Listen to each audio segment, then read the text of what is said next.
Welcome, fellow time traveler, to tonight's quiet journey into the forgotten corners of history. Whether you're unwinding after a long day or just seeking a moment of peace, I'm truly glad you're here.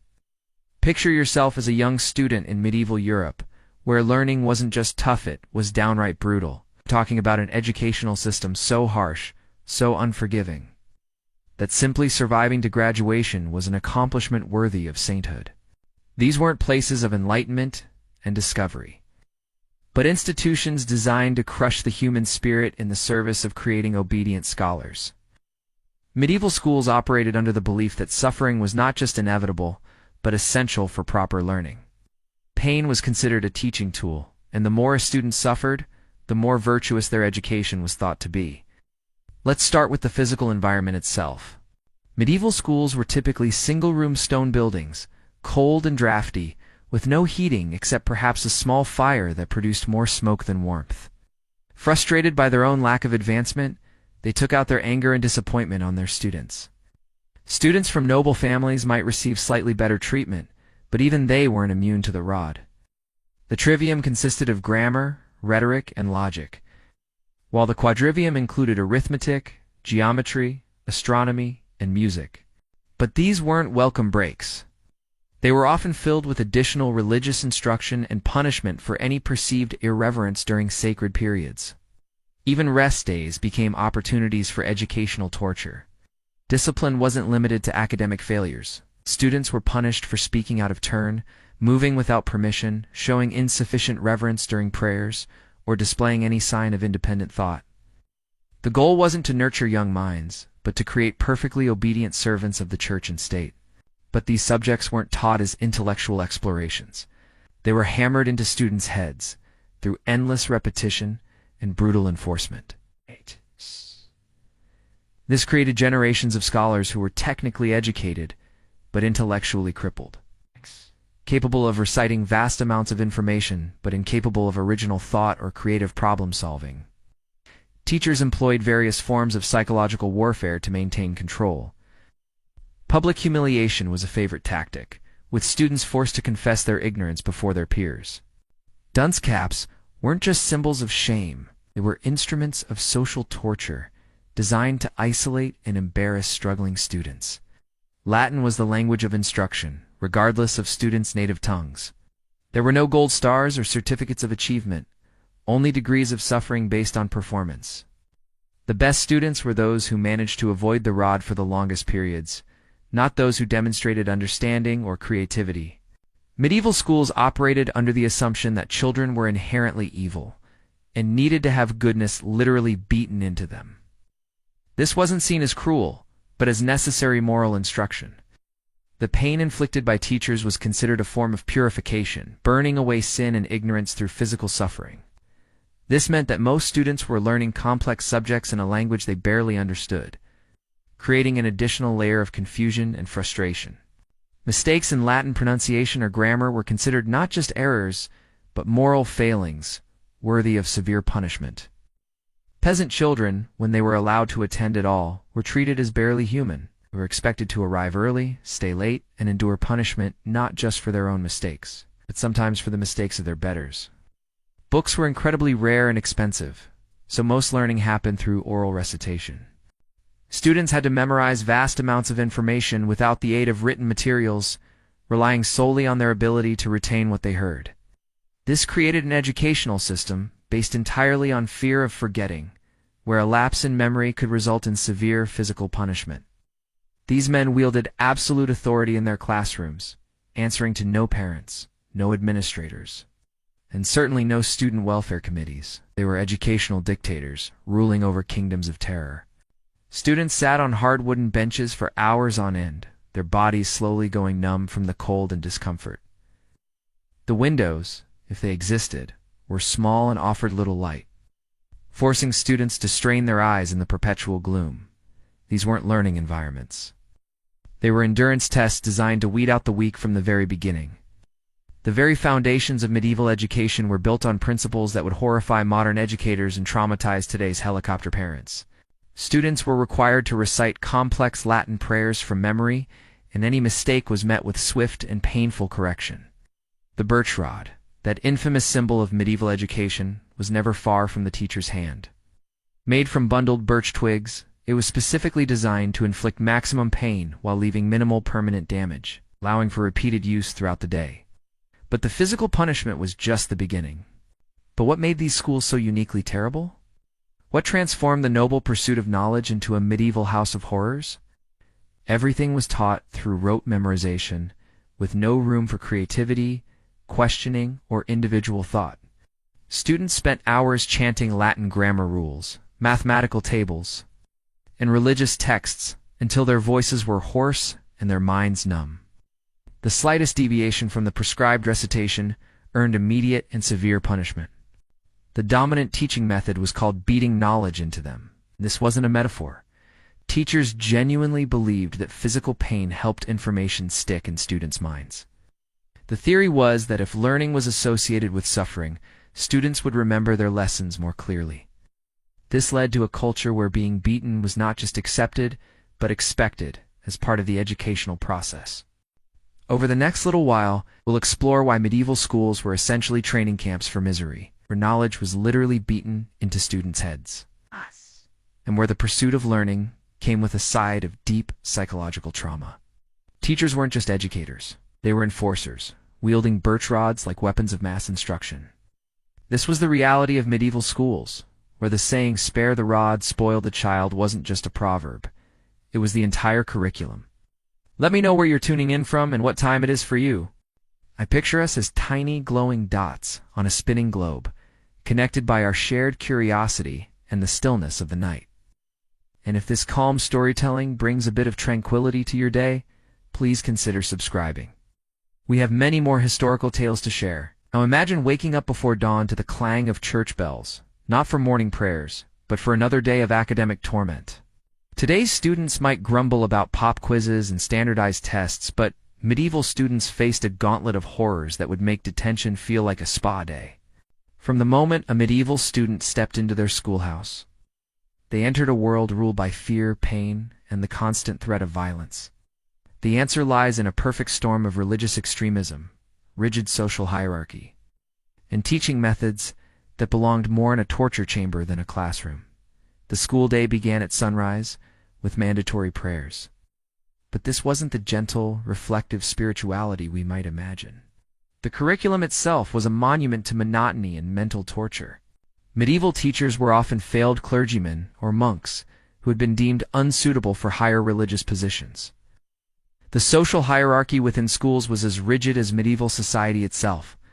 The curriculum was rigidly structured around the 7 liberal arts, divided into the trivium and quadrivium. The school calendar followed the religious year with lessons interrupted by numerous feast days and religious observances. The psychological impact of this educational system was devastating. Students learned to associate knowledge with pain, curiosity with punishment, and questioning with severe consequences. The grading system, such as it was, consisted entirely of punishment avoidance. The lack of any age-appropriate teaching methods meant that young children were expected to learn the same way as teenagers and adults. 6-year-olds sat alongside 16-year-olds, all subjected to the same harsh methods and impossible expectations. Childhood as a distinct phase of development wasn't recognized. Students were treated as miniature adults who simply hadn't learned to behave properly yet. Every student was expected to learn in exactly the same way, at exactly the same pace, using exactly the same methods. They learned their methods by enduring them as students, creating a vicious cycle where each generation of educators inflicted the same traumas they had experienced. Innovation in teaching methods was not just discouraged, but seen as a dangerous deviation from proven traditions. The social isolation of medieval schools was complete. Students were cut off from their families for months at a time, living in conditions that resembled prisons more than educational institutions. They slept in unheated dormitories, ate meager rations, and had virtually no contact with the outside world. The assumption that learning required suffering, that students were inherently lazy and needed to be forced to study, and that questioning authority was dangerous, persisted well into the modern era. Generations of leaders, clergy, and scholars were shaped by educational systems that emphasized obedience over creativity, conformity over innovation, and suffering over joy. Institutions that took the noble goal of spreading knowledge and turned it into a nightmare of suffering and oppression.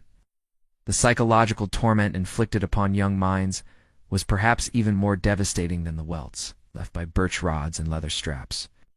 Young Thomas, barely 8 years old, was torn from his family's modest cottage and thrust into a world where every natural instinct was deemed sinful.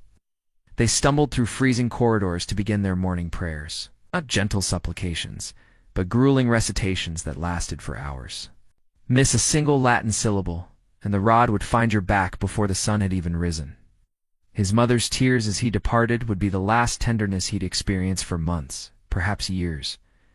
The moment Thomas stepped through those imposing stone doors, his childhood effectively ended.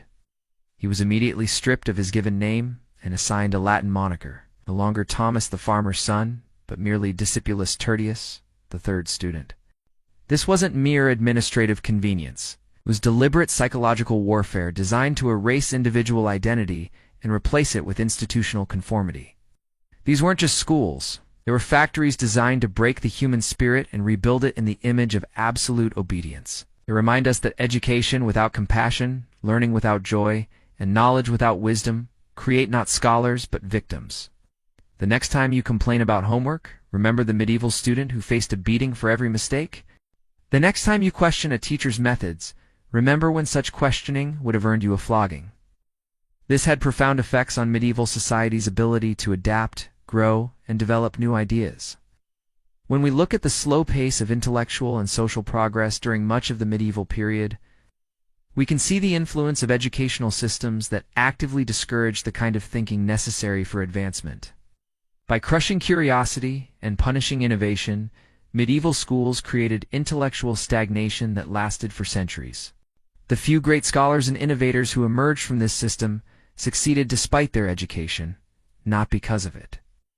They had to overcome years of conditioning that taught them to fear knowledge rather than pursue it, to avoid questions rather than ask them, and to accept authority rather than challenge it. Understanding this dark chapter in educational history helps us appreciate just how revolutionary modern child-centered teaching methods really are. The idea that learning should be enjoyable, that students should be encouraged to ask questions, and that education should develop the whole person rather than just create obedient servants, represents a complete reversal of medieval educational philosophy. Those who struggled weren't seen as needing different approaches, but as being morally deficient and requiring more severe correction. This created an atmosphere of terror that made genuine learning nearly impossible. Students were too frightened to take the intellectual risks necessary for real understanding. Medieval schools were also breeding grounds for bullying and abuse among students. There were no sports, art, or music for enjoyment, or any activities designed to develop well-rounded individuals. The goal was to create scholars, not human beings. Medieval schools were institutions of systematic dehumanization disguised as education. It took curious, energetic children and transformed them into fearful, obedient automatons through methods that would be considered torture by any modern standard. The miracle isn't that these schools produced some great scholars, but that any students survived with their love of learning intact. Older students were given authority over younger ones, creating hierarchies of victimization where those who had been brutalized passed that brutalization down to those below them. The school environment actively encouraged this cycle of abuse as a form of character building. The curriculum was entirely disconnected from practical life skills or contemporary knowledge. Parents who entrusted their children to these institutions had no say in how they were treated, and no recourse if abuse occurred. The school's authority was absolute and unquestionable. The religious indoctrination was intense and unrelenting. Students weren't just taught religious concepts. They were required to internalize a worldview that emphasized their own sinfulness and the necessity of suffering for spiritual growth. This created deep psychological scars that lasted long after their school years ended. Students spent years learning complex Latin grammar while remaining ignorant of basic mathematics, science, or practical trades. The education system wasn't designed to prepare students for useful careers, but to create a class of learned clerks who could serve the church and nobility. Breaks were virtually non-existent. Students might be allowed brief moments to relieve themselves or drink water, but any extended rest was seen as laziness worthy of punishment. The idea that young minds needed time to process information or that physical activity might aid learning, was completely foreign to medieval educators. The examination system was particularly brutal. Instead of written tests, students faced oral examinations where they were required to recite lengthy passages from memory while under intense pressure. A single mistake could result in starting over from the beginning, and multiple errors led to severe beatings. These weren't assessments of understanding, but tests of endurance and memorization ability. The physical conditions in schools were deliberately harsh. Cold, uncomfortable, and poorly lit environments were considered character-building rather than obstacles to learning. The theory was that comfort led to moral weakness, so students needed to suffer physically to develop proper mental discipline. Medieval educators had no understanding of different learning styles or individual needs. Teachers received no training in pedagogy or child development. The psychological pressure was relentless. Students lived in constant fear of making mistakes, knowing that any error would be met with immediate and painful consequences. The complete absence of parental involvement meant that students had no advocates or protectors. The lack of any recreational activities or creative outlets meant that students' entire existence revolved around academic drudgery. The legacy of medieval education continued to influence teaching methods for centuries after the Middle Ages ended. The trauma inflicted by medieval schools wasn't just individual, it was cultural. Medieval schools represent one of history's greatest educational failures. But if you thought the physical brutality was the extent of medieval education's horrors, you'd be gravely mistaken. Consider the daily reality of a typical student at a cathedral school in 13th century England. Sleep became a luxury reserved for the dead. Students were roused before dawn by the harsh clang of bells, their bodies still aching from the previous day's beatings. The curriculum itself was a masterpiece of intellectual suffocation. Forget creativity, curiosity, or independent thought. These were viewed as dangerous heresies that threatened the very foundation of medieval society. Students would chant Latin declensions until their voices cracked, repeating mensa, mense, mensum thousands of times, without ever grasping that they were simply reciting the word for, table. Students were constantly reminded that they were inherently wicked, born in sin, and deserving of every punishment they received. When young Thomas inevitably struggled with his Latin conjugations, he wasn't simply corrected. Students received meager portions of gruel, stale bread, and water so foul it often made them ill. But even this pathetic sustenance came with conditions. Students were forbidden from speaking after the evening bell. But the silence was filled with the sound of muffled sobs as homesick children wept themselves to sleep. They had to recite prayers between each spoonful, and any talking during meals resulted in the entire table being denied food for the remainder of the day. Masters encouraged pupils to report on each other's infractions, rewarding informants with slightly better food or fewer beatings. Students learned that God was not a loving father, but a wrathful judge who delighted in punishing sinners. Their fingers would crack and bleed from the cold, but they were forbidden from warming their hands lest they be accused of laziness. The concept of zero hadn't yet reached most European schools, making mathematical operations needlessly complex. Students would spend hours attempting calculations that should have taken minutes, all while masters berated them for their stupidity. Students learned to accept contradictions without question, to embrace paradoxes as divine mysteries, and to suppress any rational analysis that might lead to uncomfortable conclusions. Students weren't taught to think critically or construct original arguments. From dawn prayers to evening compline, every minute was accounted for, every activity supervised. Students moved through their days like automatons, following predetermined paths and performing prescribed actions. There was no time for friendship, no space for creativity, no opportunity for the natural development of young minds. They were trained to be human parrots, capable of reciting approved positions, but incapable of independent thought. This was simply how education was supposed to work, through fear, pain, and the systematic destruction of individual will. They shaped entire generations, creating a society of people who had learned to accept authority without question, to suppress their natural impulses, and to view suffering as not just inevitable, but necessary. Looking at the brutal realities we've already explored in medieval education, it becomes clear that the suffering didn't end when students finally left their schools.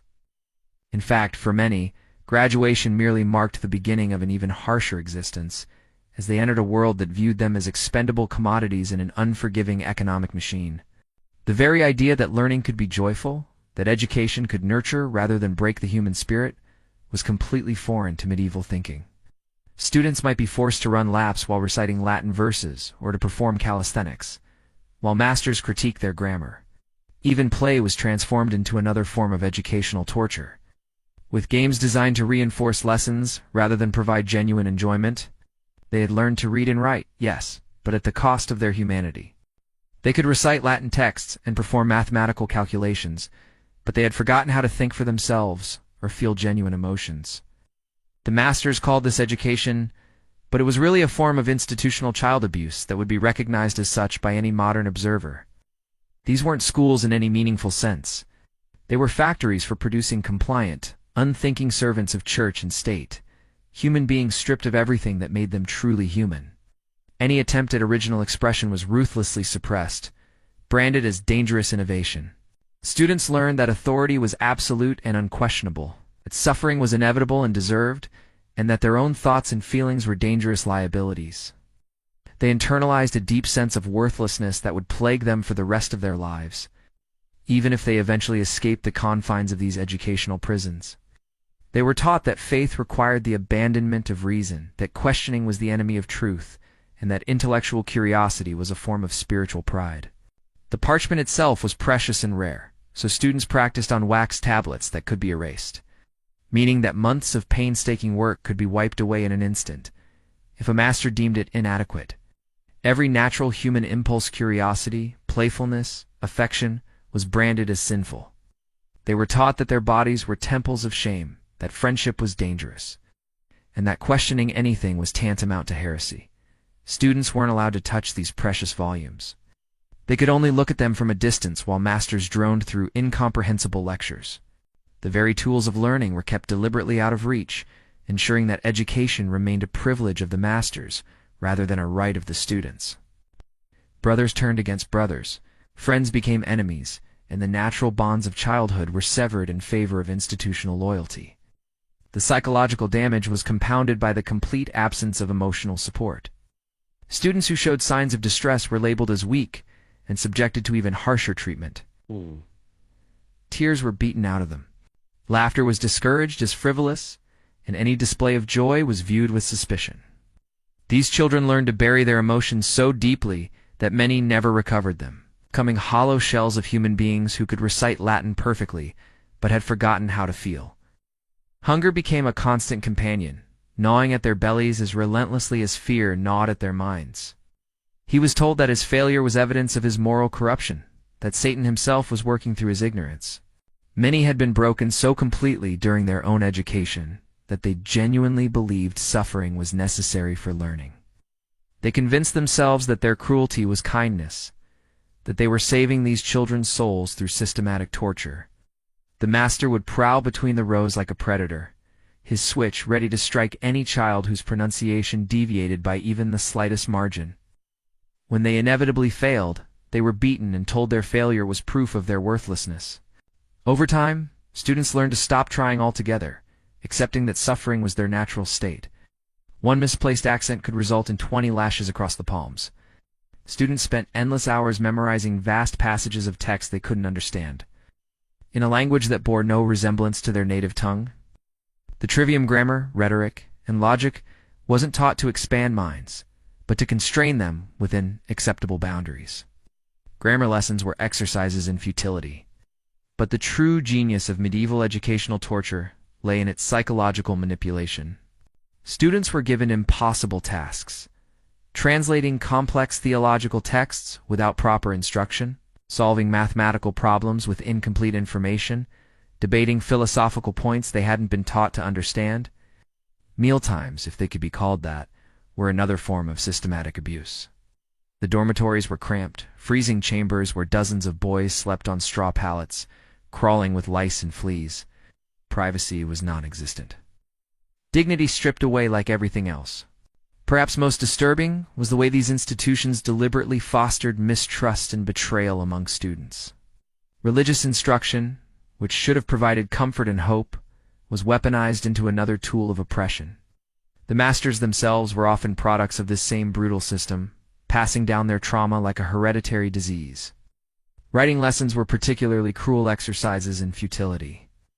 Students spent months learning to form letters with quills that were deliberately kept dull, and ink that was often frozen solid in winter. Mathematical instruction was equally barbaric. Students learned to calculate using Roman numerals and primitive counting board systems, so cumbersome that even simple arithmetic became torturous ordeals. The rare books that existed in these schools were chained to desks, as if knowledge itself were a dangerous prisoner that might escape if not properly restrained. Logic lessons were exercises in circular reasoning designed to prevent actual logical thinking. Rhetoric, supposedly the art of persuasive speaking, was reduced to memorizing predetermined arguments and approved phrases. The daily schedule was designed to prevent any moment of rest or reflection. Physical exercise, when it existed at all, was treated as punishment rather than recreation. The psychological impact of this systematic abuse was profound and lasting. Those who survived this brutal system often emerged as broken shells of human beings. Their natural curiosity crushed, their creativity stifled, their capacity for joy permanently damaged. And perhaps most tragically of all, this wasn't considered unusual or cruel by medieval standards. The scars left by these educational practices extended far beyond the individual students who endured them. The transition from student to adult in medieval society was abrupt and merciless. Unlike today, where young people might enjoy a period of exploration or gradual independence, medieval graduates were immediately thrust into rigid social hierarchies that offered little hope of advancement. They discovered that their literacy, purchased through blood and tears, made them little more than human writing machines. These educated unfortunates spent their days hunched over manuscripts in dimly lit scriptoriums, their backs permanently curved from years of copying texts, word by word. These unfortunate souls, known as vagantes, lived lives of constant uncertainty and poverty.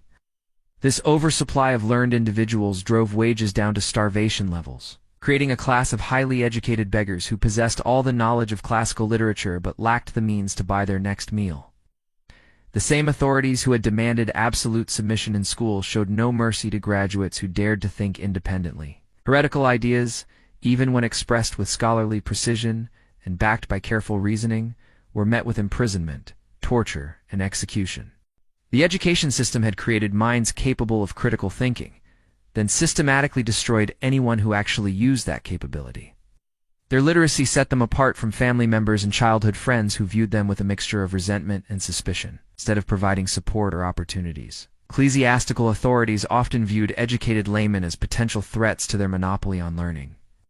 Priests and bishops jealously guarded their privileged position as interpreters of knowledge, ensuring that secular graduates remained subordinate and dependent, while a skilled craftsman could expect steady work and reasonable compensation for his abilities. Educated graduates found themselves competing desperately for a handful of positions that barely paid enough to survive. Their years of suffering through school had equipped them for careers that society barely valued, creating a permanent class of underemployed intellectuals who possessed impressive knowledge, but lacked any real economic security. Men who had been systematically humiliated and beaten as students frequently struggled to form healthy emotional connections with others. The constant fear and anxiety that had defined their school years left lasting scars that affected their ability to trust, to love, and to find joy in life's simple pleasures. These graduates possessed the analytical skills to see through the lies and propaganda of their society, but lacked the political power or economic resources to do anything about it. They became living monuments to the futility of individual effort in a system designed to crush the human spirit. They belonged neither to the educated elite who looked down on their humble origins, nor to the common people who saw them as having abandoned their roots. In a medieval school, such questions weren't just discouraged. They were punished as signs of dangerous pride and disobedience. Students were taught that questioning established knowledge was tantamount to questioning God himself. Despite knowing firsthand the brutality of medieval schools, they felt compelled to send their sons through the same system, convinced that education was still the only path to a better life. Every single day followed the same soul-crushing pattern. Students would rise before dawn in their freezing dormitories, often sleeping on straw mattresses, crawling with lice and bedbugs. They'd stumble through morning prayers in Latin they barely understood, then shuffle to their first lesson, where they watched helplessly as another generation suffered the same abuse. Trauma and ultimate disappointment that had defined their own lives. Having been brutalized as students, they often became brutal teachers themselves, perpetuating the same violent methods that had scarred their own childhoods. They justified their cruelty as necessary discipline, unable to imagine any alternative to the system that had shaped them so harshly.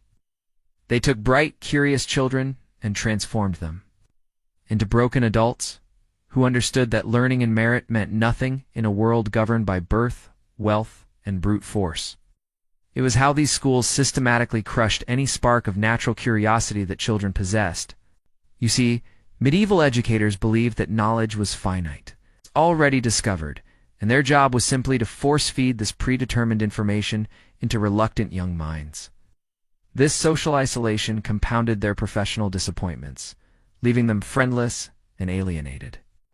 They could recite Virgil from memory while their stomachs cramped with hunger, compose elegant Latin verse while their shoes fell apart from walking endless miles in search of work, and endured tremendous suffering for an education that ultimately proved worthless.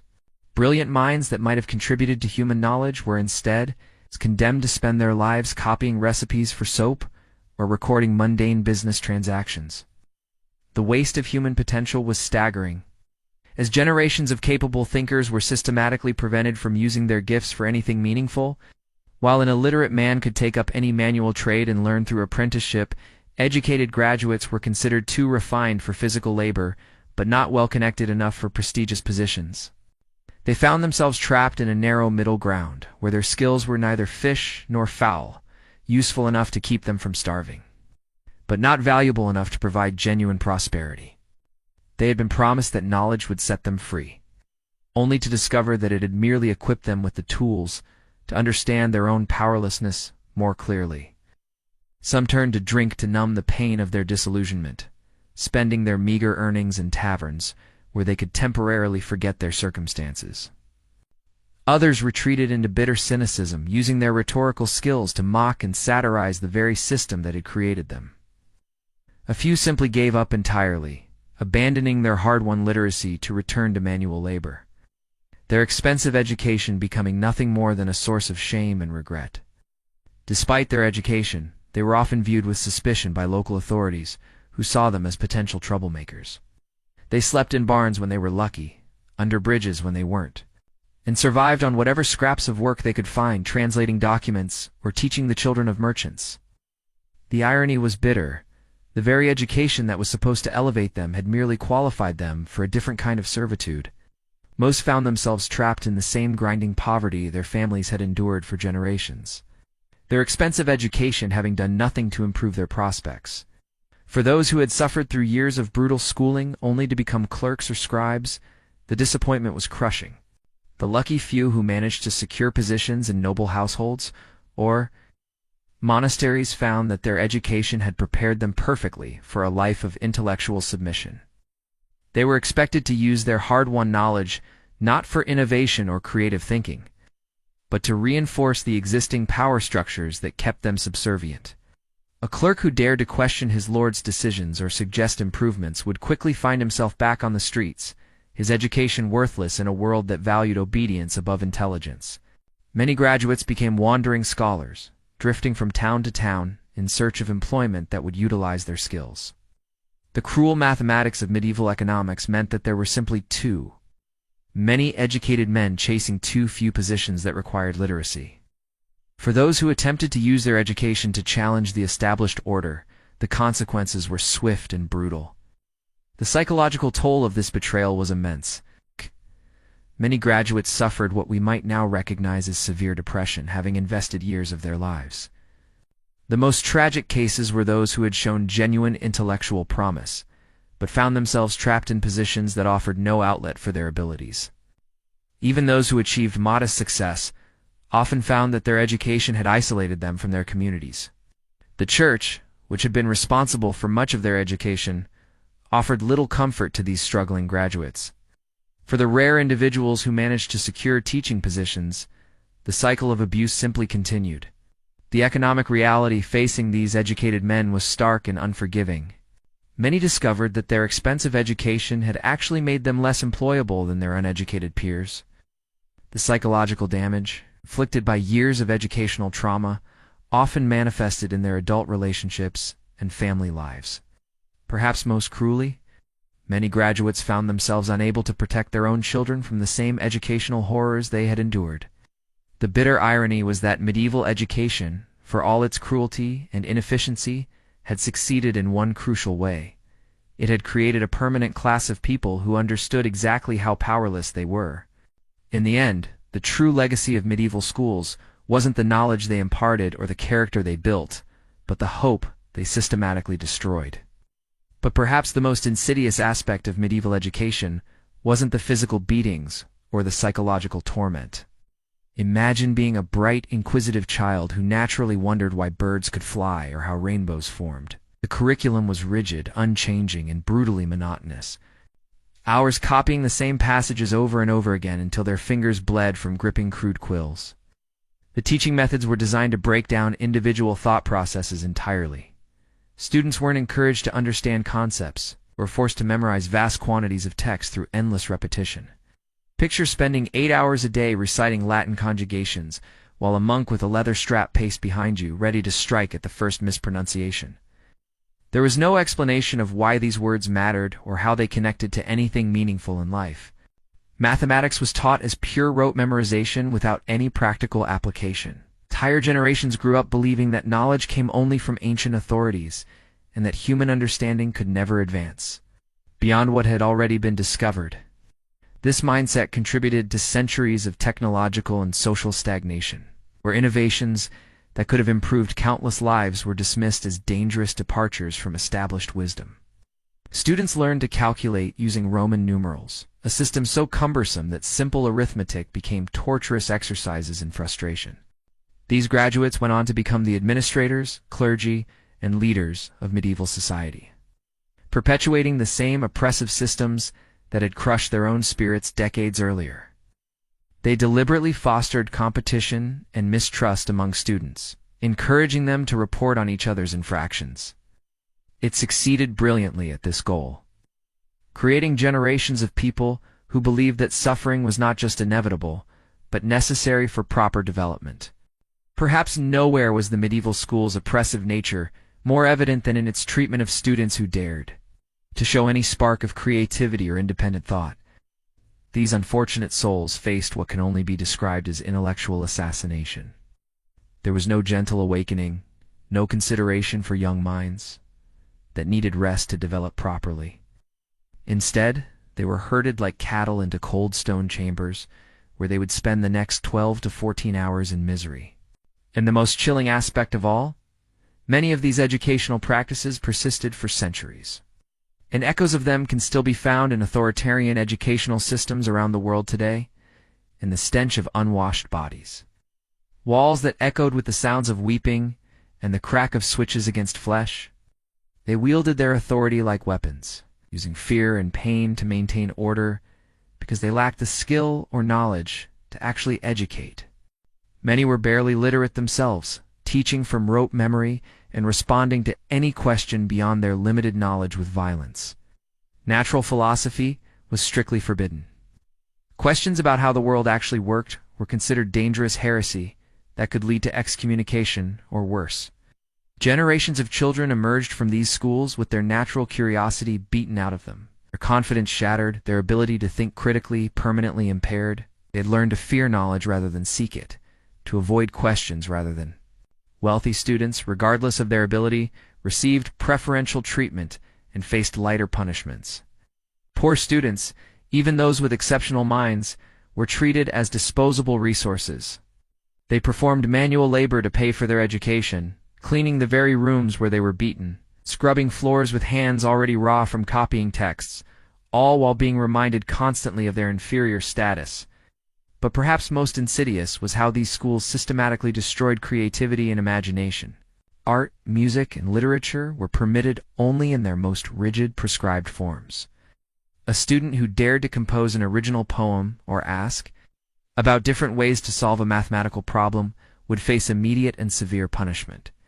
Innovation was treated as rebellion, curiosity as sin, The goal was not to educate, but to indoctrinate, to produce compliant servants who would never question authority or think for themselves.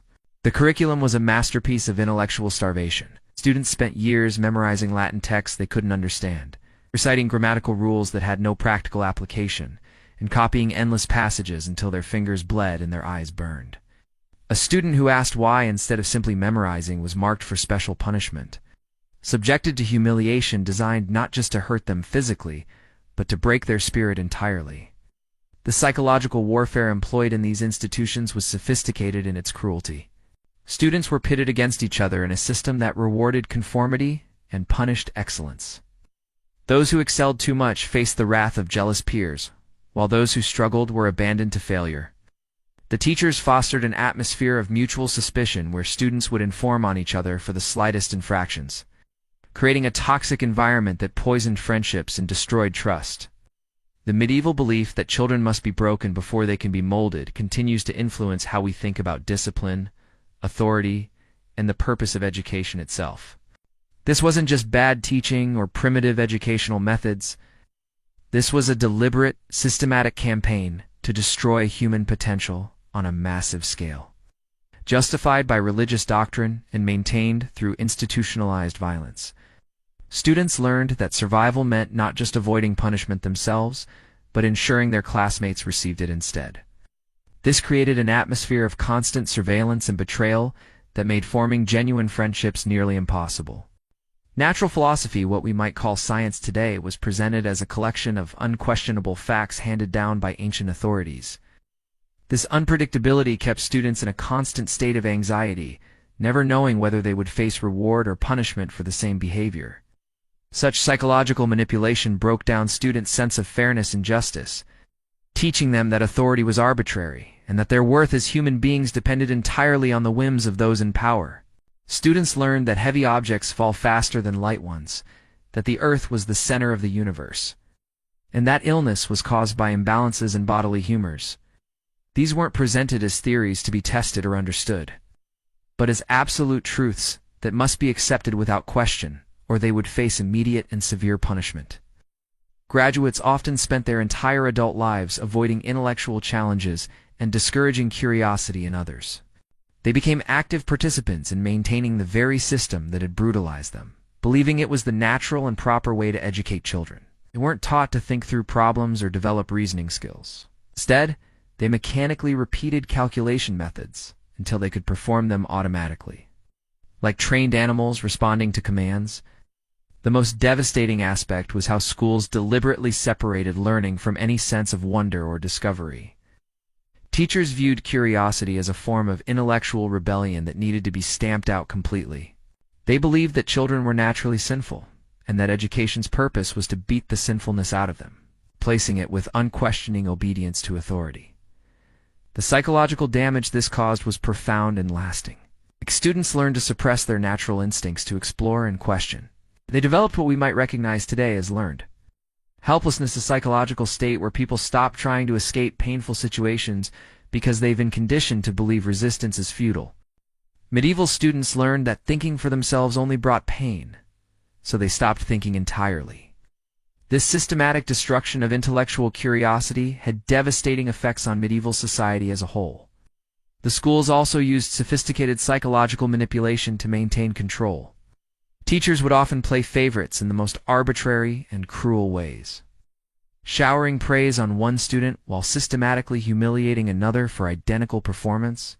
The long-term consequences were staggering. Medieval schools produced adults who were intellectually passive, emotionally damaged, and utterly dependent on authority figures for guidance. Perhaps. Most tragically, these schools convinced students that learning itself was inherently painful and that intelligence was dangerous. The medieval education system was, in essence, a machine designed to transform bright, curious children into broken, compliant adults who would never question the social order that oppressed them. Now let's continue exploring the brutal realities of medieval education, diving deeper into the systematic ways these institutions crushed the human spirit and stifled intellectual growth. Teachers, drunk on their petty authority, would single out curious minds like predators hunting prey. Consider the daily routine of a typical medieval student. Dawn would break with the harsh clanging of bells, jolting children from whatever brief respite sleep provided. The buildings themselves seemed designed to crush spirits, windowless rooms that trapped stale air. Mathematics, when taught at all, consisted of rote memorization of tables and formulas with no explanation of underlying principles.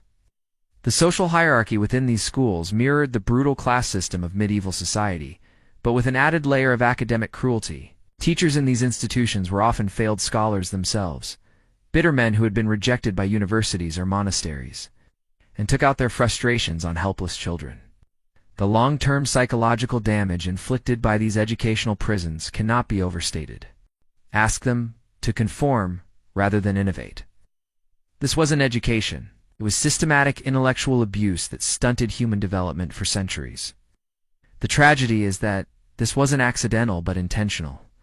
They learned to hide their intelligence, to pretend ignorance, to bury their questions deep inside where they festered like wounds. Some went mad from the constant suppression of their natural human desire to learn and grow. Picture yourself trudging through the mud toward yet another classroom, where fear hung in the air like smoke from a dying fire. No, they understood something far more sinister about breaking the human spirit, waiting for the inevitable mistake that would bring down the master's wrath. The boy who stumbled over a conjugation would find himself bent over a wooden bench while the entire class counted the strokes of the birch rod. But the real torture wasn't the physical pain. It was the knowledge that tomorrow it could be any one of them standing in that same position. This created an atmosphere of paranoia where no one could trust anyone else. These children were cut off from their families for months at a time, forbidden from receiving letters or visits that might remind them of love and warmth. But worse than the physical discomfort was the knowledge that the masters could burst in at any moment for surprise inspections, searching for contraband items like letters from home or small personal treasures that might provide emotional comfort. These midnight raids weren't about maintaining order. They were about ensuring that students never felt safe, never knew a moment of peace or privacy. Through daily reminders of their supposed stupidity and moral failings, through endless comparisons to more successful students, the masters gradually wore down any sense of self-worth their victims might have possessed. Students began to internalize the abuse, to believe that they truly were as worthless as they were told, that their suffering was justified because of their inherent inadequacy. The masters understood that breaking family bonds was essential to their mission of creating compliant subjects. Students were taught that their suffering was God's will, that questioning their treatment was tantamount to questioning divine authority. They would be found weeping uncontrollably in corners, unable to speak or respond to questions, their minds having retreated to some unreachable place where the pain couldn't follow. These broken children were often sent home in disgrace, labeled as failures who couldn't handle the rigors of proper education, their families not understanding what had been done to them. Often saw their return as shameful evidence of weakness, rather than recognizing it as escape from systematic abuse. Games were structured to create competition rather than friendship, with winners rewarded and losers punished. Nothing meaningful was being learned in these halls of suffering. Students weren't developing critical thinking skills or gaining knowledge that would serve them in adult life. They were simply being conditioned to accept authority without question, to suppress their natural curiosity and creativity, to see themselves as fundamentally flawed and unworthy of happiness or success. The actual academic content was almost secondary to this primary mission of psychological control. Even these brief respites from academic torture were designed to reinforce the school's fundamental message, that life was about domination. They argued that breaking a child's spirit was essential for molding them. In submission, that there were winners and losers, and that most students were destined to be losers. They were told that their masters were God's representatives on earth, that obedience to these cruel men was a sacred duty. Any rebellion, any resistance, any expression of unhappiness was framed as sinful, as evidence of moral corruption that required even harsher punishment to correct. Masters would assign them impossible tasks, then punish them for failing to complete the impossible. They would be forced to stand in corners for hours holding heavy books above their heads, until their arms shook with exhaustion.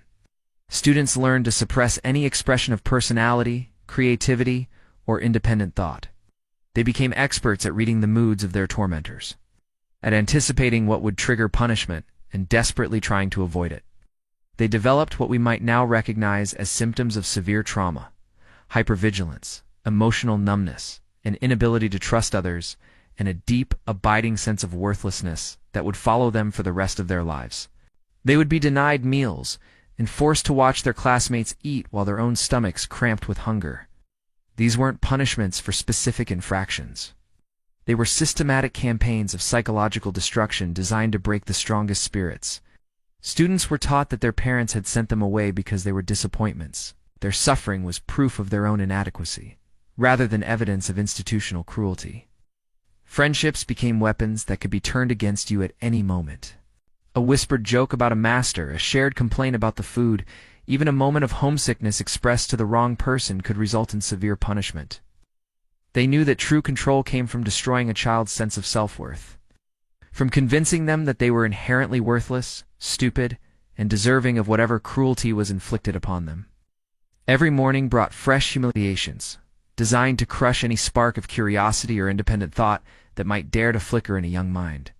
This wasn't just education. This was systematic psychological warfare waged against children who had committed no crime other than being born into families that could unafford anything better. Others simply gave up, allowing their minds to atrophy rather than face continued punishment for the crime of thinking. "Perhaps your thick skull is better suited for the fields than the classroom," they would sneer, while other students nervously shifted in their seats, grateful it wasn't them, but terrified their turn was coming. These weren't isolated incidents of cruelty. They were calculated strategies designed to keep every child living in a constant state of anxiety and self-doubt. And God help the student who showed any sign of creativity or original thinking. Medieval schools were designed to produce exactly this result: broken individuals who would never challenge the existing order, who would accept their assigned place in society without question, who would pass on their trauma to the next generation. They were factories for producing obedient drones who would never question authority or think beyond the narrow confines of their predetermined roles in society. A boy who dared to ask why things were done a certain way, or who suggested there might be a better approach, would quickly learn that curiosity was not just discouraged, it was dangerous.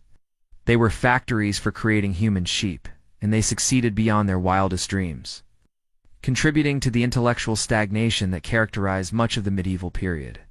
Even the few students who somehow managed to preserve some spark of curiosity or creativity found themselves isolated and persecuted. The physical environment of these schools was deliberately harsh and uncomfortable, designed to associate learning with suffering. Students sat on hard wooden benches for hours without relief, their backs aching, their legs cramping, forbidden to move or stretch. The cold was bitter in winter, the heat stifling in summer. But comfort was considered a weakness that would make students soft and rebellious. Food was scarce and often spoiled. Water was frequently contaminated, and medical care was non-existent. But just imagine for a moment what it was like to be dragged from your warm bed before dawn, your stomach already gnawing with hunger from yesterday's meager rations. The masters who ruled these halls weren't content with mere physical punishment. Take the daily ritual of recitation, for instance. Students weren't just expected to memorize their lessons. They were forced to stand before the class and regurgitate Latin phrases they barely understood while their classmates watched like vultures. The masters had perfected the art of public humiliation. They would deliberately ask questions they knew certain students couldn't answer, and mock them mercilessly when they inevitably failed. Medieval schools weren't interested in nurturing young minds. The psychological manipulation extended far beyond the classroom walls.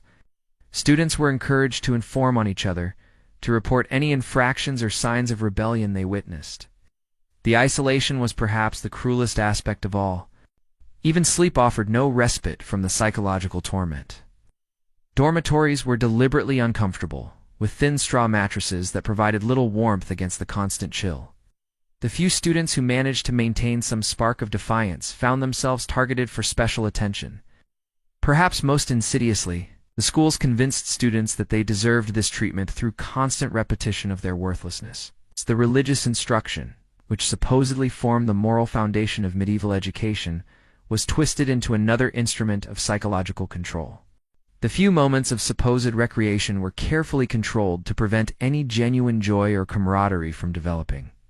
The cumulative effect of this systematic psychological abuse was devastating.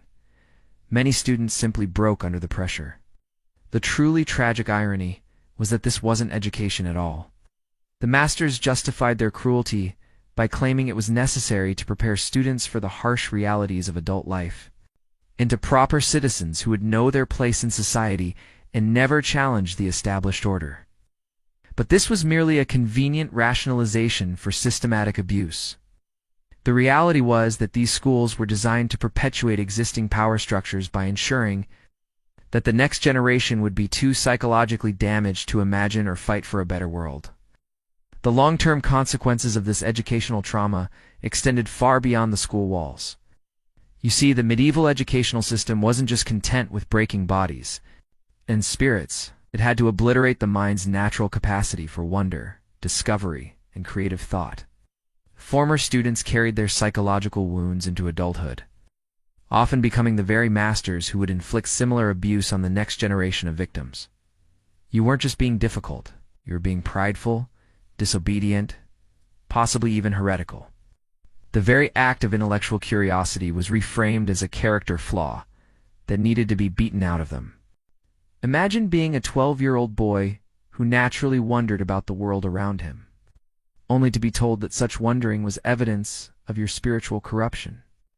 The cycle of trauma was self-perpetuating, creating a society where cruelty was normalized and emotional damage was passed down like a hereditary disease. Students learned to suppress not just their intellectual curiosity, but their emotional responses as well. The irony is staggering. These institutions claimed to be centers of learning, but they were actually factories for the production of ignorance.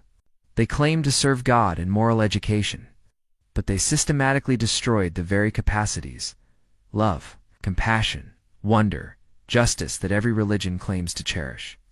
They claimed to prepare students for adult life, but they crippled their ability to adapt, innovate, or solve problems. By systematically destroying their intellectual capacity, the schools were crippling the entire civilization's ability to progress, adapt, and improve. This wasn't just educational malpractice. It was cultural suicide on a massive scale. They were taught that feelings of compassion, empathy, or moral outrage were weaknesses to be overcome. A child's natural curiosity and creativity, once systematically crushed, rarely recovered fully, even if they later escaped the system, and it didn't just maintain ignorance, it manufactured it with industrial efficiency. When he dared to ask why Latin verbs changed their endings, the master Esrod came down across his knuckles with such force that the crack echoed through the stone chamber. "You are here to learn, not to question," the master snarled. The message was unmistakable. Curiosity was dangerous. Wonder was weakness. So the only acceptable response to authority was silent, unthinking compliance. But the true horror of medieval schools wasn't just the physical punishment or the rote memorization. It was how these institutions systematically destroyed something far more precious than flesh and bone. They crushed the very essence of childhood itself, methodically stripping away wonder, curiosity, and joy until nothing remained but hollow shells of obedience. These weren't schools in any meaningful sense of the word. They were intellectual slaughterhouses, grinding up the minds and spirits of children to serve the needs of a system that valued obedience above all else. The neural pathways for independent thinking, once atrophied through years of enforced passivity, struggled to redevelop. The confidence to trust one's own observations and reasoning, once destroyed by years of punishment for thinking, seldom returned completely. Because questioning was forbidden, no one could point out the obvious contradictions and failures of the educational methods. Because students were taught that their own observations and reasoning were worthless, they couldn't recognize that they were learning nothing of value. Because independent thinking was branded as dangerous, no one could suggest improvements or alternatives. Thomas arrived with questions burning in his mind.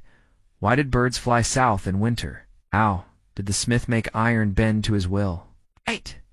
What lay beyond the horizon where the sun disappeared each night? These were the natural wonderings of a child's mind, the spark of inquiry, that should have been nurtured and celebrated. When they saw injustice, they learned to accept it. Many of them genuinely believed they were providing their students with the best possible education, because they had never been taught to question, to compare alternatives, or to evaluate effectiveness. They had learned their teaching methods through the same brutal system, and had never been encouraged to wonder whether there might be better ways to help children learn. This created what we might call institutional intellectual blindness. The schools continued using methods that obviously didn't work, producing students who couldn't think, couldn't solve problems, couldn't adapt to new situations. But because the system had eliminated the very capacity for critical evaluation, no one could see the failure for what it was. It was like a society of blind people, insisting they had perfect vision. When they felt empathy for suffering, they learned to suppress it. When they experienced joy or wonder, they learned to hide it as inappropriate.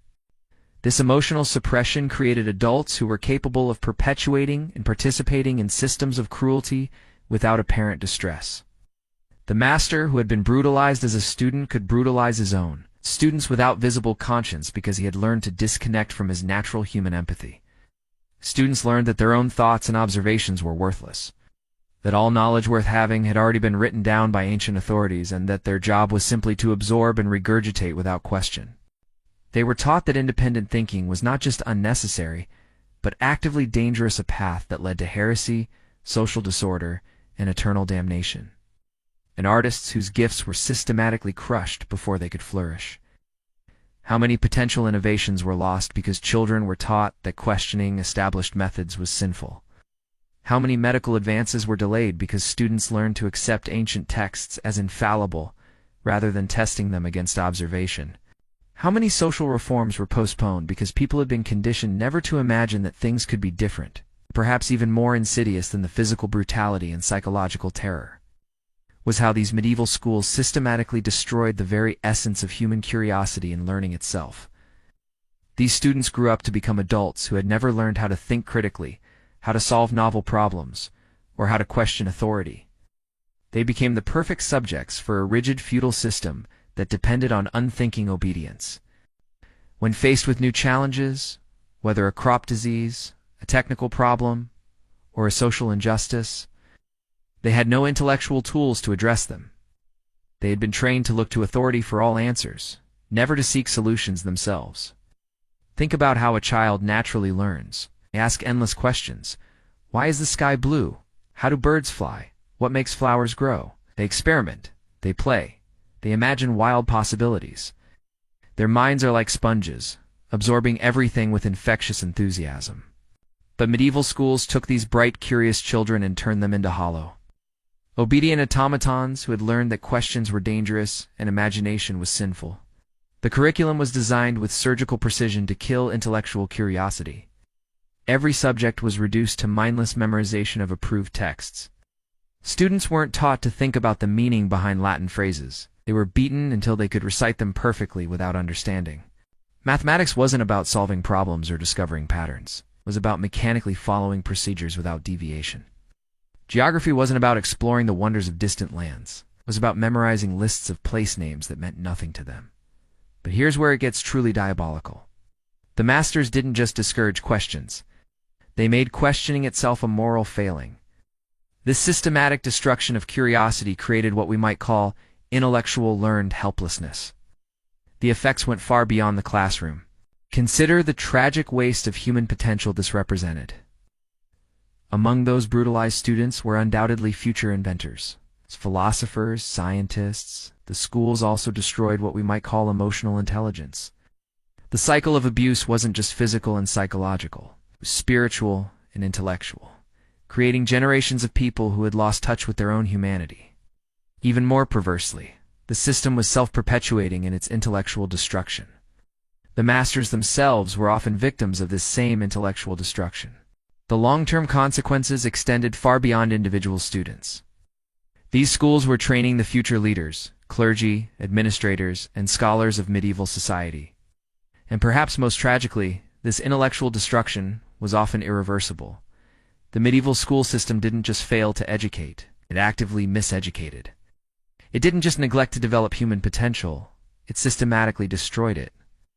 The true horror of medieval schools wasn't just what they did to individual students, though that was horrific enough. Consider young Thomas, a bright-eyed boy of 7, whose parents had scraped together enough coin to send him to the cathedral school at Winchester. Instead, Thomas learned his first lesson within hours of arrival. Questions were not welcome. Day after day, Thomas and his fellow students were subjected to what can only be described as intellectual waterboarding. They chanted Latin conjugations until their voices cracked and their minds went numb. They copied scripture until their fingers bled and their vision blurred. A creative child might envision a world different from the rigid hierarchy that kept the powerful in their places. An independent thinker might challenge the very foundations of medieval society. Such possibilities could not be tolerated. Friendships were discouraged as potential sources of dangerous ideas. Trust was systematically eroded until each child stood alone, isolated and vulnerable to the constant psychological pressure. They were subjected to public humiliation rituals designed to crush their spirits completely, made to stand before their classmates while the master cataloged their failings, their stupidity, their worthlessness. These sessions could last for hours, with the victim forced to repeat self-deprecating phrases until they internalized the message of their own inadequacy. They had been so thoroughly convinced of their intellectual inadequacy that they never attempted to learn or grow beyond what their masters had deemed acceptable. It was a machine designed to manufacture compliant subjects, not thinking citizens. These institutions didn't merely educate, they systematically dismantled the very essence of childhood curiosity, replacing wonder with fear, questions with silence, and dreams with resignation. This was the true legacy of medieval education, not the small number of scholars it produced, but the vast multitude of human potential it destroyed. Latin grammar wasn't taught as a gateway to understanding great works of literature, but as an endless series of arbitrary rules to be memorized through repetition, so mind-numbing that children would often fall asleep standing up, only to be awakened by the sharp crack of a birch rod across their backs. Mathematics wasn't presented as a tool for understanding the world, but as abstract torture with problems deliberately designed to confuse and frustrate rather than illuminate. They would deliberately ask questions they knew students couldn't answer, not to gauge understanding, but to create opportunities for punishment. Stone floors that numbed feet during long hours of standing, windows placed too high to offer any glimpse of the outside world that might spark imagination, and walls bare of anything that might inspire or comfort. The only decorations were often instruments of punishment displayed prominently as constant reminders of what awaited those who stepped out of line. They sought out authoritarian structures in their work and worship, finding comfort in the familiar patterns of dominance and submission they had learned in school. Children who had once marveled at butterflies asked endless questions about the stars and created. Elaborate games and stories emerged from medieval schools as hollow shells their curiosity, replaced by rote compliance, and their creativity smothered under layers of fear and conditioning. Many became enthusiastic supporters of oppressive systems, not because they benefited from them, but because questioning authority had been so thoroughly beaten out of them that they literally could unconceive of alternatives. They would pit students against each other, encouraging them to report on classmates who whispered or showed signs of independent thought. This created an atmosphere of paranoia and mistrust that poisoned friendships and turned the classroom into a battlefield, where survival meant betraying others. Students learned not just to accept arbitrary authority, but to crave it. After years of having every decision made for them, every thought pre-approved, and every action regulated, many graduates found themselves psychologically incapable of independent thought or action. They became perfect subjects for tyrannical rulers and corrupt clergy, having been trained from childhood to never question, never resist, and never think for themselves. The heavy wooden doors of the schoolhouse might as well have been the gates of a prison, for once inside, children entered a world where their natural impulses were treated as sins to be beaten out of them. The masters often failed clerics or bitter scholars who had never achieved their own ambitions, took out their frustrations on these young minds with a cruelty that would shock modern sensibilities. Students were forbidden from asking questions that weren't specifically permitted, from expressing opinions that differed from established doctrine, or from showing interest in subjects deemed inappropriate for their station in life. A peasant child who showed aptitude for mathematics might be beaten for getting above themselves. A noble child who struggled with Latin would be humiliated for failing to live up to their supposed natural superiority. Countless brilliant minds were snuffed out before they could flower. Innumerable innovations and discoveries were lost because the children who might have made them were taught that thinking was dangerous and creativity was sin. So they created an educational system designed to produce not scholars, but servants, not thinkers, but automatons, not human beings, but tools to be used by their betters. In the natural world, children learn through play, exploration, and joyful discovery. Medieval schools inverted this completely, making learning synonymous with pain, confusion, and humiliation. Students learn to associate the acquisition of knowledge with punishment, creating a psychological barrier that would haunt them for the rest of their lives. How many potential scholars, inventors, or philosophers were lost because their first experience with formal education taught them that learning was their enemy. They recited mathematical tables with the mindless precision of trained parrots, never understanding why or how these numbers related to the world around them. Students learned to police their own thoughts, to suppress any hint of curiosity or creativity before it could surface. They became their own jailers, carrying the psychological chains of the medieval classroom long after they left its physical confines. Many never recovered from this educational trauma. They grew into adults who were afraid to think, afraid to question, afraid to imagine. They became the perfect citizens of a society built on unquestioning obedience to authority. They raised their own children with the same spirit-crushing techniques they had endured, perpetuating the cycle of intellectual oppression across generations. They could recite Aristotle's writings word for word, but were forbidden from questioning his conclusions. How? They memorized mathematical formulas, but were never shown how these might be used to solve real problems or understand the natural world. This wasn't education. It was indoctrination, masquerading as learning. The goal wasn't to develop young minds, but to lobotomize them, to create graduates who would never think to challenge authority or imagine alternatives to the status quo. The masters had perfected a system of educational terrorism that went far beyond mere corporal punishment. They understood that to truly break a child's spirit, you had to destroy their sense of self-worth. Students were ranked not just by their academic performance, but by their absolute submission to authority. The boy who asked too many questions was labeled prideful and arrogant. The child who struggled with memorization was deemed lazy and worthless. The student who showed any hint of independent thought was marked as rebellious and dangerous. This psychological warfare was deliberate and methodical. The masters knew that a curious child might grow into an adult who questioned the established order. The curriculum itself was a masterpiece of intellectual stagnation. Students spent years memorizing vast quantities of information without ever being taught to analyze, synthesize, or apply what they learned. The social dynamics within these schools were equally toxic. Students were encouraged to spy on each other, reporting any sign of independent thought or rebellion to the masters. Those who showed the slightest spark of creativity or original thinking faced special torment.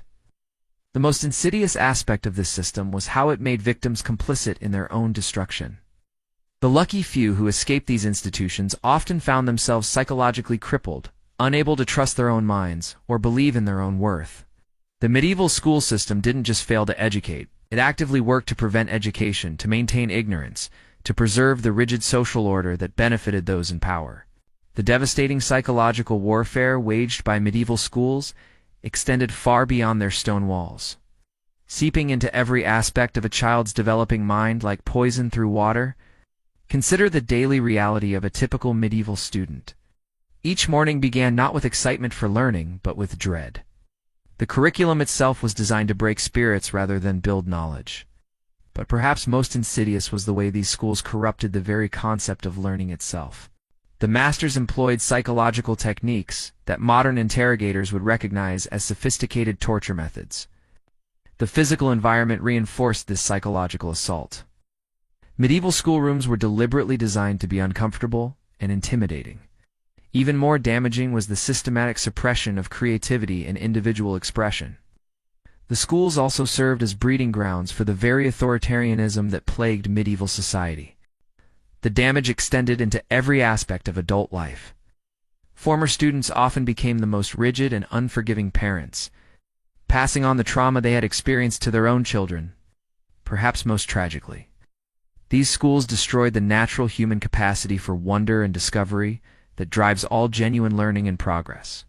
The religious justification for this systematic abuse made it even more insidious.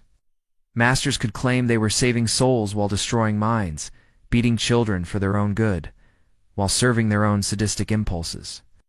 This religious veneer made resistance nearly impossible, as questioning the school meant questioning God himself, blasphemy that could result in excommunication or worse. The long-term consequences of this educational approach rippled through generations. Societies that subjected their children to such systematic psychological assault produced adults incapable of innovation, critical thinking, or moral courage.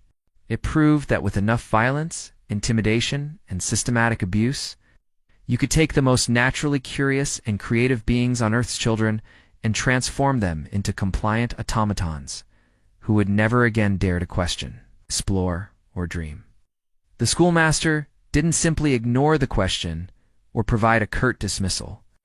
This was systematic psychological warfare designed to produce a very specific type of adult, one who never questions authority, never seeks to understand the world beyond what they're explicitly told, and never, ever believes they have the right to think for themselves. The schoolmasters had studied human nature with the cold calculation of torturers. Instead, they became the instrument of her intellectual execution. But the damage was already done. The seed of self-doubt had been planted and watered daily with fresh humiliation.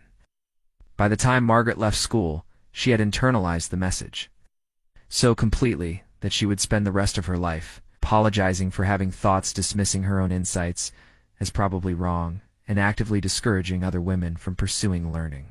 The system had successfully converted a potential mathematical prodigy into an agent of its own perpetuation. The master began giving her increasingly complex problems, not to challenge and develop her abilities, but to engineer her failure. Children learned that no matter how hard they studied, how desperately they tried to please, how perfectly they memorized their lessons, they would still be found wanting. The standards were deliberately impossible, the goalposts constantly moving. The criteria for success, when she inevitably encountered a problem beyond her current knowledge, he didn't use it as a teaching moment. Instead, he held up her confusion as evidence of the fundamental impossibility of female intellectual achievement. "See how Margaret's mind crumbles when faced with true complexity," he would announce to the class. They understood that physical pain heals, but psychological wounds fester for decades.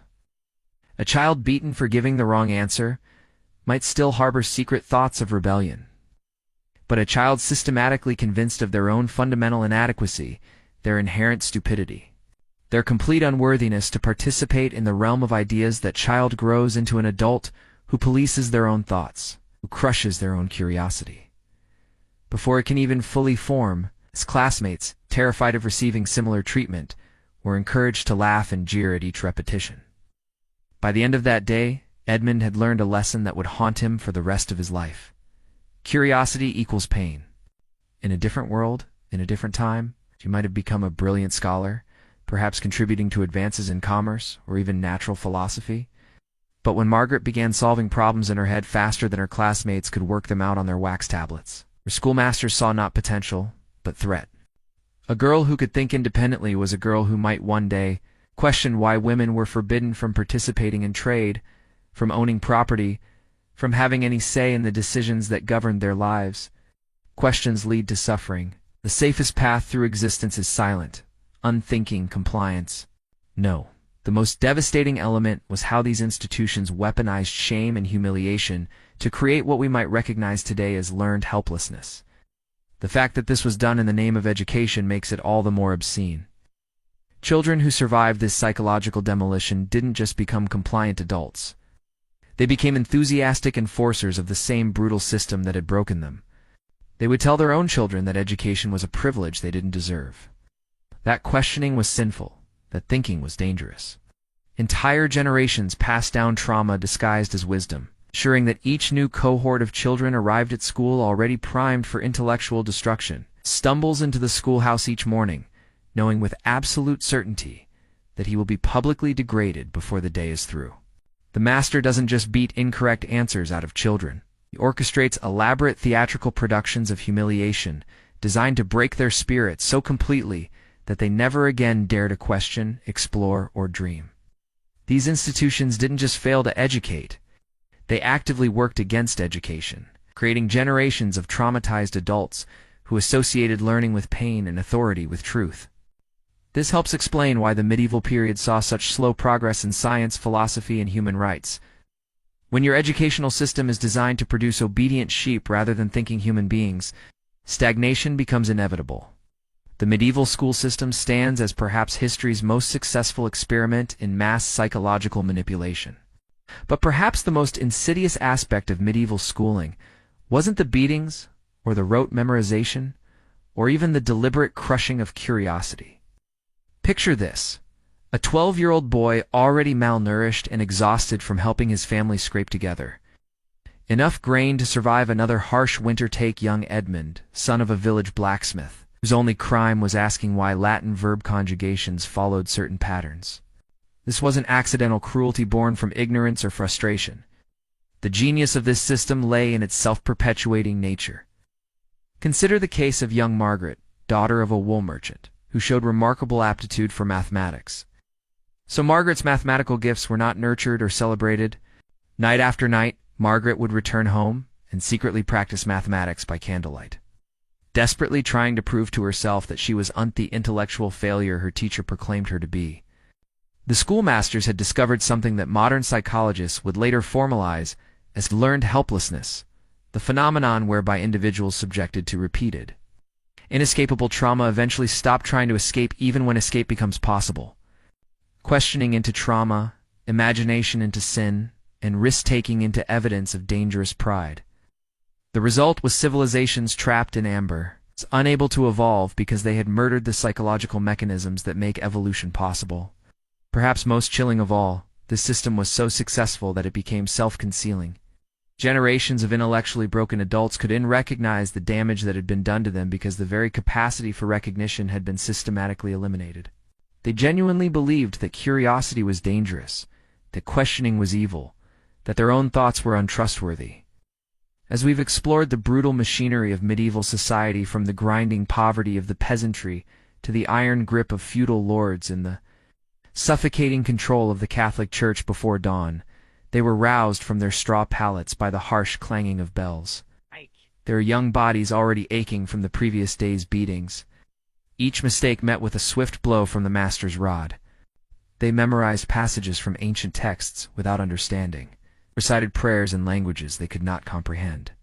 The dunce cap was not merely a symbol, but a ritualized degradation ceremony, marking the wearer as fundamentally flawed and worthy only of contempt. They spoke constantly of the children's innate wickedness, their natural tendency towards sin and error, their desperate need for correction and control. Children were struck for incorrect answers, for asking unauthorized questions, showing enthusiasm for forbidden subjects, and sometimes simply to maintain the proper atmosphere of fear. Their hands were swollen from repeated canings. Their backs bore the marks of countless lashings, and their spirits carried wounds that would never fully heal. Love of learning was portrayed as pride, intellectual curiosity as dangerous arrogance, and independent thought as rebellion against God himself. Generations of adults emerged from these schools with their capacity for critical thinking permanently impaired, their creativity strangled in infancy, and their ability to envision alternative ways of living thoroughly destroyed. They emerged into a world where questioning was forbidden, where innovation was heresy, where the imagination itself was seen as a dangerous faculty that threatened the stability of the social order. The medieval educational system was, in its essence, a machine for manufacturing consent, a factory for producing compliant subjects who would never dream of challenging the brutal inequalities that defined their world. They became willing participants in their own oppression, passing down the same patterns of abuse to their own children, creating an endless cycle of psychological destruction that kept medieval society locked in stagnation for centuries. But as individual human beings, whose potential was systematically destroyed in service of a system that valued obedience over understanding, conformity over creativity, and control over human flourishing. Their suffering was not an unfortunate byproduct of medieval education, but its very purpose the deliberate sacrifice of human potential on the altar of social stability. How many potential scientists, artists, philosophers, and reformers were crushed before they could flower? How many discoveries remained unmade? How many works of beauty uncreated? The fundamental assumptions that drove these institutions, the belief that children, must be broken before they can be shaped, that learning requires suffering, that authority must never be questioned, and that human nature is fundamentally corrupt. These toxic ideas have infected educational systems throughout history and continue to poison young minds today. The medieval school was not an aberration but a template, a blueprint for how power seeks to perpetuate itself by destroying the very capacity for independent thought that might challenge its dominance. How many insights into the human condition lost forever because the educational system was designed to destroy rather than develop human potential? The medieval schools were not just a crime against individual children, but against the future itself, systematic sabotage of human progress that kept entire civilizations trapped in darkness for generations. The children learned to hate their own minds, to distrust their own perceptions, and to seek validation only through the approval of their tormentors.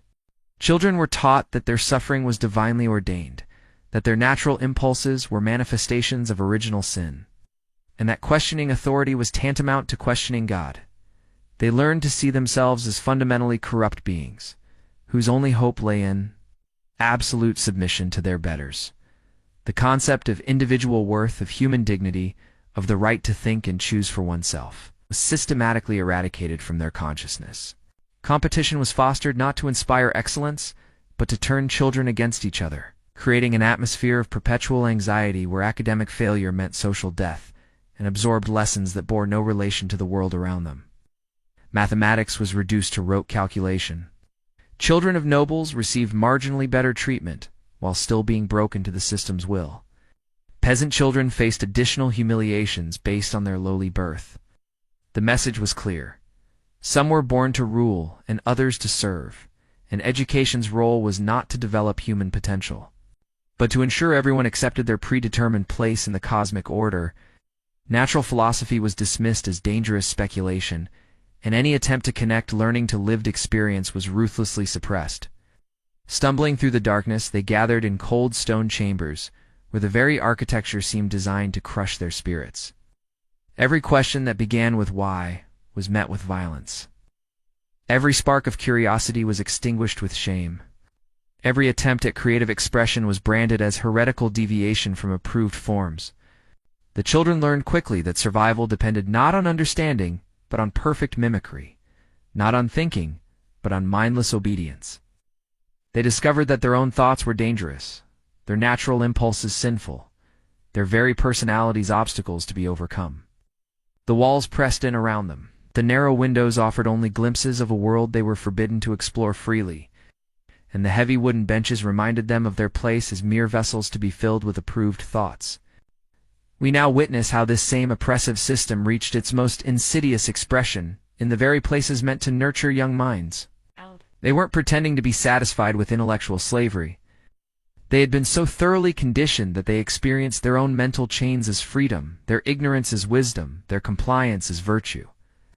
This is the true horror of medieval education. It didn't just fail to teach children, didn't just waste human potential. It actively and systematically destroyed the very psychological foundations that make learning, growth, and human flourishing possible.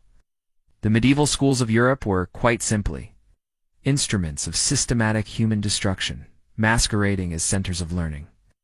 Armed with birch rods, leather straps, and an arsenal of psychological torments, they transformed bright-eyed children into cowering automatons who learned that questioning authority was a sin punishable by agony.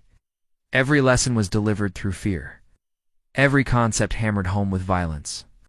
Every natural impulse toward wonder systematically beaten out of trembling young bodies. The classroom became a torture chamber where knowledge was not discovered, but imposed through terror. These wretched institutions represented the culmination of centuries of psychological warfare against the Junge, deliberate campaign to crush every spark of curiosity, creativity, and independent thought that might threaten the established order. The schoolmasters of medieval Europe were not educators, but executioners of the human spirit. Consider the daily routine that awaited any child unfortunate enough to enter these halls of horror. The curriculum itself was a masterpiece of intellectual stagnation. Latin grammar was drilled into their heads through endless repetition, but the true genius of these educational gulags lay not in what they taught, but in what they destroyed. The psychological techniques employed were sophisticated in their cruelty.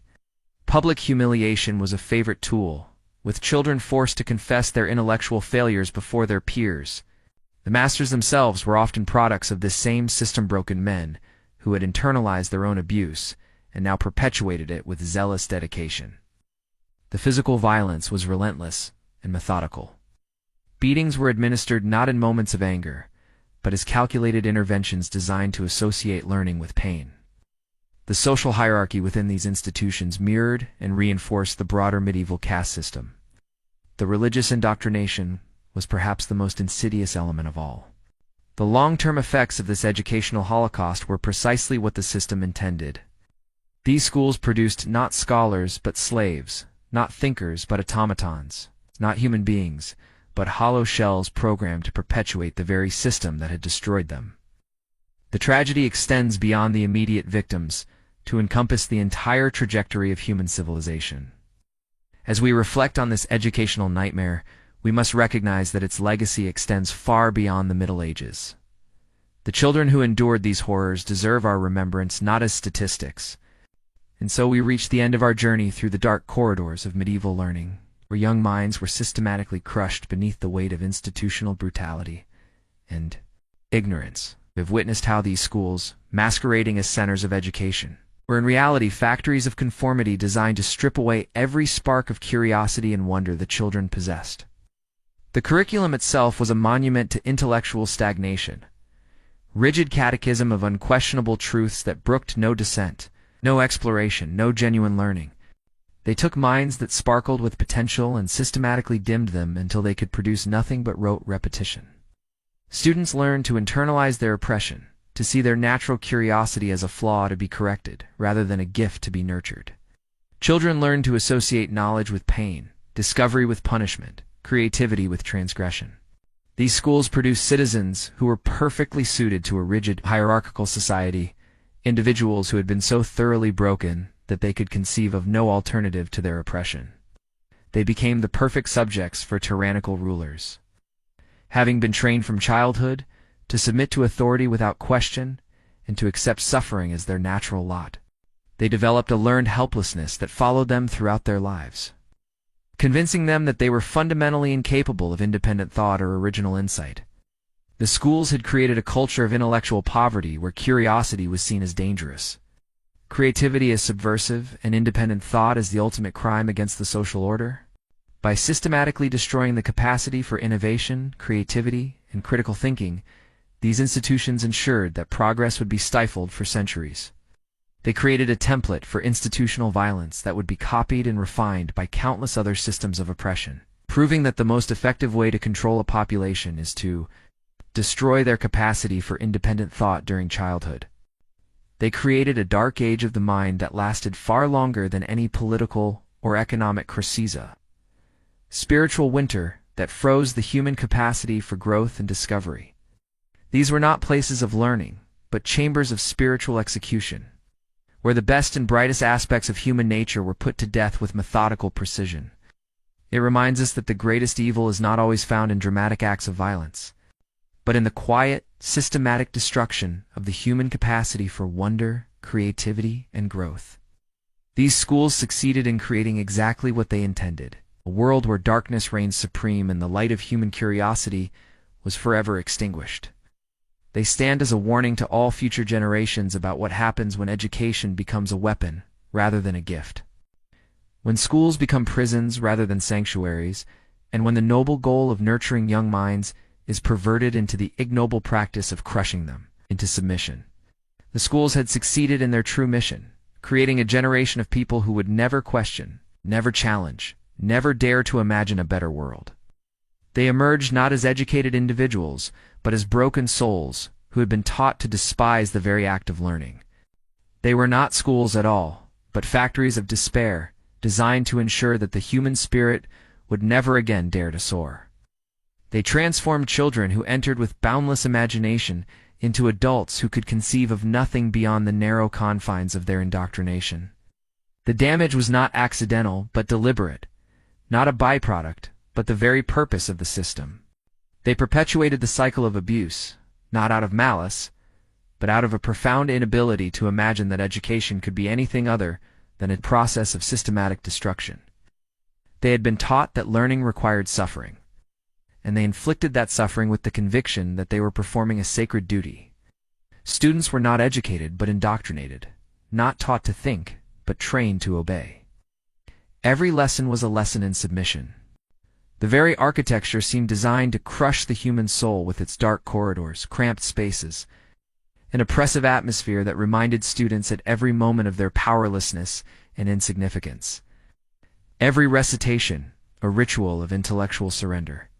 The very act of questioning was branded as heresy, and original thought was beaten out of children before it could take root.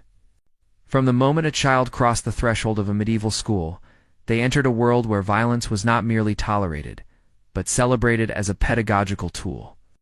The rod ruled supreme, and with each lashing, each humiliation, each moment of terror, these institutions carved away pieces of the human spirit until only hollow shells remained. Teachers, drunk on their petty power, wielded their authority like weapons, finding perverse satisfaction in breaking the will of those entrusted to their care.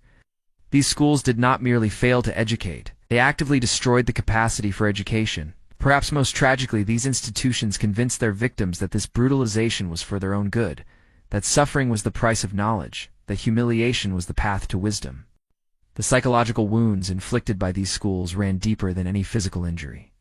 The social consequences of this educational barbarism extended far beyond the classroom walls. Even those who managed to retain some spark of their original spirit found themselves isolated and alienated, unable to connect with a world that had been drained of wonder and possibility. The teachers themselves were often victims of this same system, having been so thoroughly brutalized in their own education that they could conceive of no other way to relate to their students. The buildings that housed these schools became monuments to human misery, their walls echoing with the cries of generations of children whose spirits had been broken within them. Yet perhaps the greatest tragedy of medieval schools was not what they did to individual students, but what they did to human civilization itself. The legacy of these schools extended far beyond the medieval period, establishing patterns of educational abuse that would persist for centuries to come. In the end, medieval schools succeeded brilliantly at their true purpose, creating a world where the light of human curiosity had been systematically extinguished, where the natural joy of discovery had been replaced by the dull ache of resignation, and where the boundless potential of childhood had been crushed beneath the weight of institutional brutality. And so we close this dark chapter of human history, having witnessed the systematic destruction of everything that makes education truly meaningful. The medieval school was perhaps humanity's greatest crime against its own future, deliberate sabotage of human potential that condemned countless generations to lives of intellectual poverty and spiritual emptiness.